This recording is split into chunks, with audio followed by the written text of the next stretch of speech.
on top. Show me, show me, show me, show me, show me, show me, show me, show me. You gon' have to show me, you gon' have to show me. You talking. What's up, guys? KP here, and today we don't have Tala, but we do have another guest. I am Minister Gwen from Swag. I am filling in for the amazing Tyler Harper, the Hooper. Today we have another special guest, Reverend Keith Powell. What's up, family? I am father to KP the lyricist and husband to Minister Gwen. Hey. So today we're going to be talking about the sermon, Get Somewhere and Sit Down. So what I got out of the sermon is that I just need to stop being so busy and make time for God. You know what I got out of this sermon was this, is that, it's so many times we fill our space and we fill our world with so many different things that we forget about the main thing, making the main thing the main thing. And our main thing as Christians should be living for God and spending time with Him. So that's why I got out of, don't be too busy to share some quality time with God. Amen. Am I supposed to jump in on that? Yep. All right. I also got, to piggyback on a little bit of what you guys are saying, that, sometimes life can be really busy and distracting, especially as adults.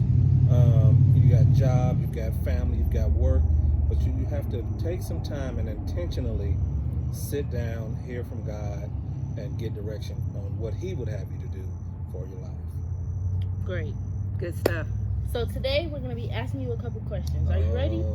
I guess. Okay. First question. Do you ever find yourself asking God for so much and not giving Him any time? I do. As a father, as a husband, there are a lot of things on my plate, so I catch myself asking God to sometimes alleviate the pressure or to give me things to make life easier. But that's not always what we should do. I think there should be a time when we should just come to God with a heart of thankfulness. Just saying, God, thank you for what I have, what you've given me, and thank you just for blessing me with life. I agree. And I think the scripture came from on Sunday was Psalms 42. Mm-hmm. Yeah. So, and it was talking about the deer panting for the water. So my soul longs for God. And I think that's how we should live as Christians, that we're just as much as He's waiting on us to come and communicate with Him, we should be excited about going to spend time with God. And I think that's what we miss. We miss a lot of times as Christians, that we're always going to Him for something. We should just want to just spend time with Him, get somewhere and sit down and spend that loving quality time with Him. Because kind of like this, we come out and we sit on the patio and we just want to just hang out. Look, right. I think God just wants us to hang out with Him sometimes, Yeah. I think I like, the scripture when He's talking about the deer panting. You think about panting as when you've gotten to the point where you're exhausted and you really need to replenish yourself. And that's sometimes how life can make you feel. I've spent out, I've ran, I've given all of this stuff to other things. Now I need to take some time, sit down, and replenish myself with some God time. Yep. Right, 100%. So, second question. Oh, it's more? Yeah. All right, come on, let's talk Are about you it. ready? I'm ready, I think. Do you feel as if you spend enough time with God? Why or why not? I think I spend some time with Him. I don't think you can ever spend enough time with God. I think that you have to open yourself to allow Him to guide every part of your life, financially, spiritually, how you handle relationships, how you handle work. And that is not always the case for me. I know sometimes I get caught up in wanting to do things myself instead of asking God, how should I do it? I wake up and I pray for my family. When I get to work, I should pray over work. God, how do you want me to handle this day? How do you want me to handle these situations? Yeah. What is the best way to do these things? So, no, I don't think I spend enough time with God. I think there is always an opportunity for more. Right, I agree. I agree. Third question. Oh Lord, okay, come on, keep going. Is there any weight that you have spiritually that you need to let go, and have you done so? Say that one more time. Is there any weight that you have spiritually that you need to let go, and have you done so? Any weight? Honestly, there are some things, excuse me, from my past, holding on to past hurts that I need to let go and let God heal and mend those things. But I think, without getting too deep, I think there's some areas or pains in life that sometimes we're afraid to let God into. Yeah. Because you're afraid of what the outcome might be, or that He might see who you really are.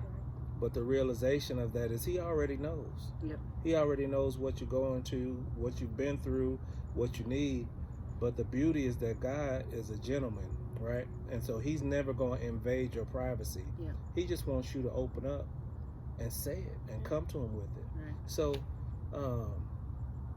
with me saying and knowing that is two different things. So I have to work towards opening up completely on some of those things and dropping some of that weight off.